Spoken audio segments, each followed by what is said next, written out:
찾으려는 검찰과 숨기려는 김만배 씨의 치열한 머리싸움이 진행되고 있습니다. 이 대체 김만배 씨는 대장동으로 얼마를 벌었고 이 돈들을 어디에 어떻게 숨겼을까요? 김만배가 숨긴 재산 시원하게 풀어보겠습니다. 함께 공부할까요? 안녕하세요. 동행가 뉴스터디 동정민 앵커입니다. 요즘 검찰에서 이 김만배 씨의 은닉 재산을 열심히 찾고 있는데요. 대장동 수사는요, 크게 세 가지 흐름으로 지금 진행이 되고 있습니다. 중간 정리를 한번 해보면요. 일단 본류 수사가 있죠. 개발 특혜 의혹. 이 부분은 지금 이재명 대표 소환 통보까지 가 있는 상황이기 때문에 상당히 진척이 많이 되어 있습니다. 그리고 지금 이번 편에 말씀드릴 김만배 씨를 포함한 대장동 일당이 부당하게 번 돈을 숨겨놓은 걸 찾아내는 그 수사가 있고요. 또 하나 더 있다면 50억 클럽을 비롯해서 이 대장동 일당이 로비를 한 정관계 법조인 쪽에 로비한 수사도 있는데 이 부분은 아직 진척이 거의 되지 않고 있습니다. 오늘은 이 부분을 살펴보려고 하는데요. 자, 김만배 씨나 대장동 일당의 은닉 재산 찾아야죠. 왜냐하면 부당하게 번 돈일 가능성이 높으니까요. 자, 일각에서는 이 돈을 찾는 이유가 남욱 유동규와 달리 김만배 씨는 검찰 수사에 협조를 잘 하고 있지 않을까, 혹시 압박용 아니냐 이런 분석도 나오고 있습니다. 실제로 그런 측면도 있는 게 이 은닉 수익 찾아내는 과정 속에서 김만배 씨의 측근 2명을 체포를 했는데요. 그 체포 다음 날 김만배 씨가 극단적인 선택을 시도를 했었죠. 이 두 사람은 결국 이제 구속이 된 상태인데, 자, 이 중에서 이 헬멧남이 유명해졌었죠. 이 사진 기억나십니까? 김만배 씨가 2011년 11월에 구속이 되는데 그 전달 10월에도 구속영장을 한번 신청한 적이 있어요, 검찰이. 그때는 기각이 돼서 풀려납니다. 풀려날 때 데리러 나온, 이 오토바이 타고 데리러 나온 이 사람이 당시에도 좀 복장이 독특하다 보니까 화제가 됐었는데 이 사람이 최근에 구속이 된 겁니다. 자, 그러면 김만배 씨와 이 측근들은 어떻게 돈을 숨기려고 했는지 지금부터 자세히 알아보겠습니다. 자, 이 낯선 두 사람, 이 사람이 누군지부터 좀 살펴보죠. 먼저 이한성 씨. 자, 이화영 전 의원 기억나십니까? 이재명 대표가 경기도지사 할 때 경기부지사를 지냈었고, 자, 그 이후에 쌍방울 법인카드를 이렇게 마음대로 쓰다가 지금 뇌물수수 혐의로 구속이 되어 있죠. 이한성 씨는 이 이화영 전 부지사의 보좌관이었습니다. 자, 이화영 씨는요, 주식회사 화천대유 자산관리에서 2018년부터 이렇게 일을 합니다.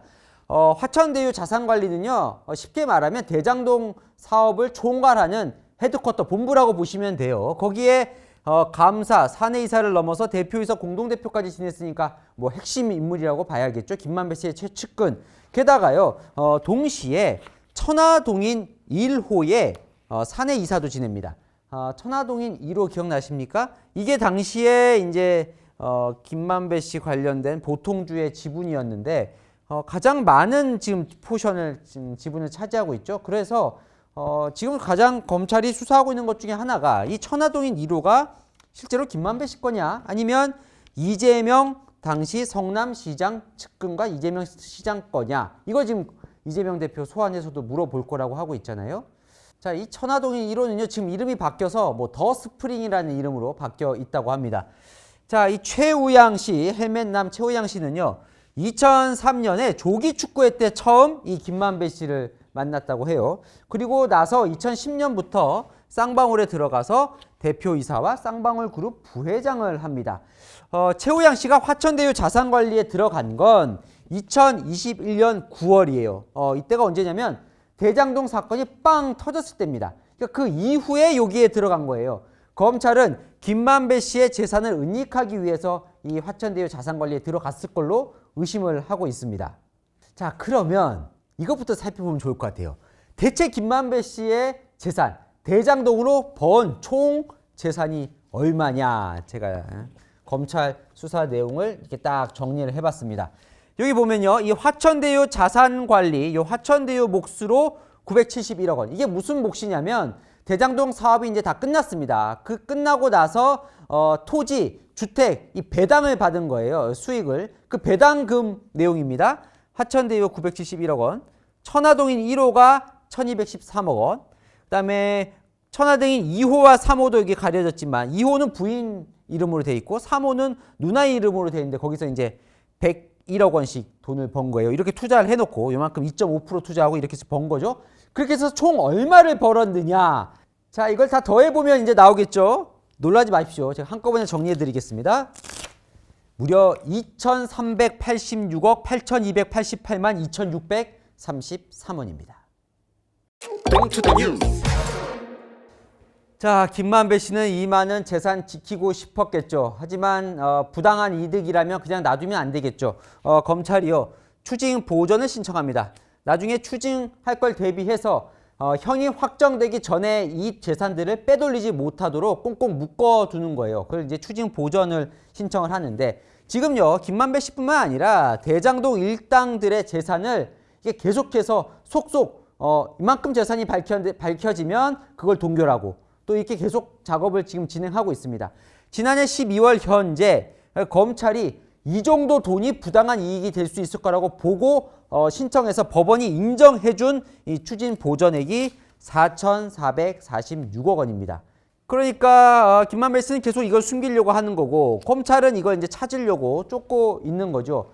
물론 이 돈을 부당하게 숨기면 범죄 수익은닉 규제 및 처벌법으로 또 다른 처벌을 받을 수 있습니다. 자, 김만배 씨도 이 내용을 잘 알고 있는 거죠. 김만배 씨는요.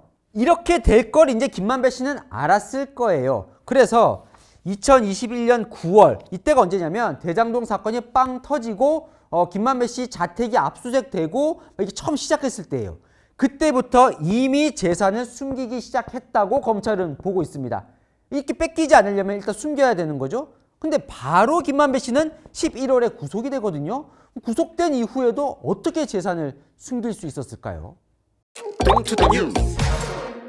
자, 말씀드린 대로 2021년 9월에 대장동 사건 수사가 시작이 되죠. 곧바로 김만배 씨가 구속이 됩니다. 그리고 1년 뒤인 작년 11월에 만기 출소를 하거든요. 밖에 있을 때야 뭐 자유롭게 사람들 만날 수 있지만 구속됐을 때는 어떻게 이 재산을 숨겼을까요? 변호인을 이용합니다. 무슨 말이냐? 자, 감옥에 있는 동안에 녹음이 되지 않고 자유롭게 필기까지 해가면서 서류 보면서 대화 나눌 수 있는 사람은 변호인밖에 없습니다. 그러니까 변호인을 통해서 이제 지시를 하는 건데 최우양 씨가 변호인을 통해서 은닉된 재산 현황을 보고하고 어떻게 하라 지시를 이제 받으면 그걸 알려주면 이한성 씨가 지시를 실행하는 역할 분담을 하게 됩니다. 자, 그러면 재산을 어떤 방식으로 숨겼을까요? 자, 1번 그냥 숨기는 거예요. 원초적으로. 네. 무슨 얘기냐면 범죄 수익을 수표로 워낙 거액이니까 수표들이잖아요. 이 수표를 소액으로 막 쪼갭니다. 쪼개서 뽑습니다. 그리고 그 쪼개서 뽑은 돈을 다른 사람 명의의 오피스텔, 뭐 대여금고, 뭐 금고 이런 곳에 그냥 숨기는 거예요. 쪼개서 흔적이 남지 않게요. 자, 두 번째는 투자도 합니다. 자, 김만배 씨는 감옥에서요. 부동산과 사채에 투자하라고 막 지시를 해요. 일단 뺏기기 전에 어디론가 이제 숨기는 과정 속에서 아예 그냥 투자를 하는 거예요. 자, 이런 경우도 있었습니다. 부동산을 사려고 이제 구속되기 전에 계약을 합니다. 근데 잔금을 치르기 전에 구속이 돼버린 거예요. 그런데 이 잔금을 치르지 못하면 계약이 파기가 되잖아요. 그러니까 어떻게 하냐면 이한성 씨와 최우양 씨를 시켜서 변호사에게 10억 원을 천화동인 1호 자금 10억 원을 보냅니다. 에스크로 안전예금으로 보내요. 그래서 나중에 잔금을 내야 할 때 이 변호사가 가진 돈으로 부동산 잔금을 내게 하는 거죠.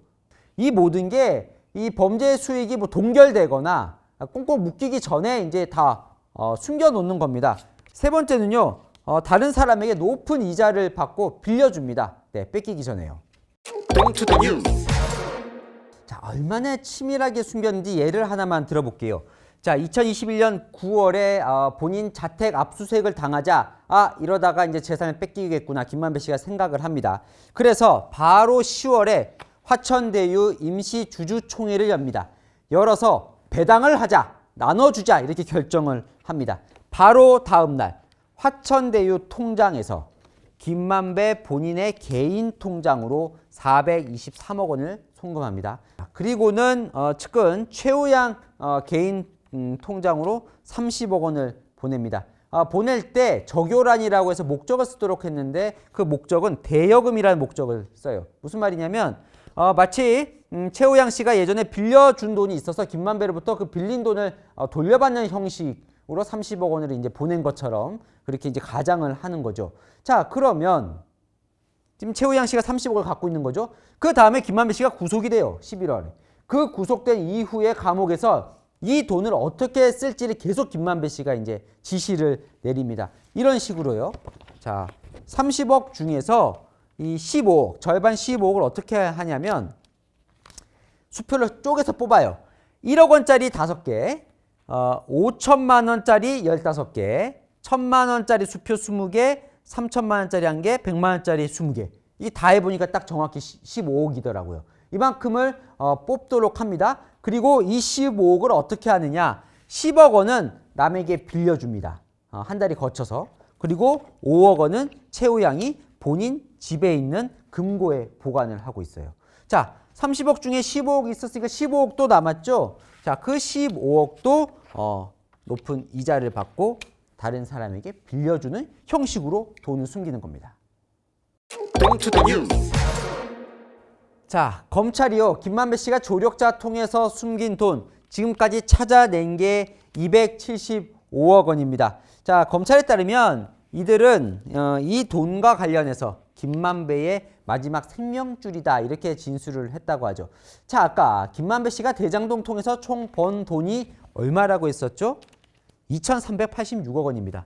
뭐 아직 많이 남았다고도 볼 수 있습니다. 검찰이 계속 찾고 있는 거죠. 어쨌든 이 돈을 찾는 과정은 김만배 씨에게 압박이 되고 있는 것만은 분명해 보입니다. 자, 내일은요. 이번 주에 들어왔죠. 쌍방울 김성태 전 회장을 좀 다뤄보려고 하는데요. 왜 정치권과 모든 언론이 이 김성태 전 회장의 입에 주목하고 있는지를 또 한 방에 정리를 해보겠습니다. 복잡한데 궁금한 이슈 댓글로 남겨주시면 제가 대신 풀어드리겠습니다. 통행가주 스터디 오늘은 여기까지입니다. 감사합니다.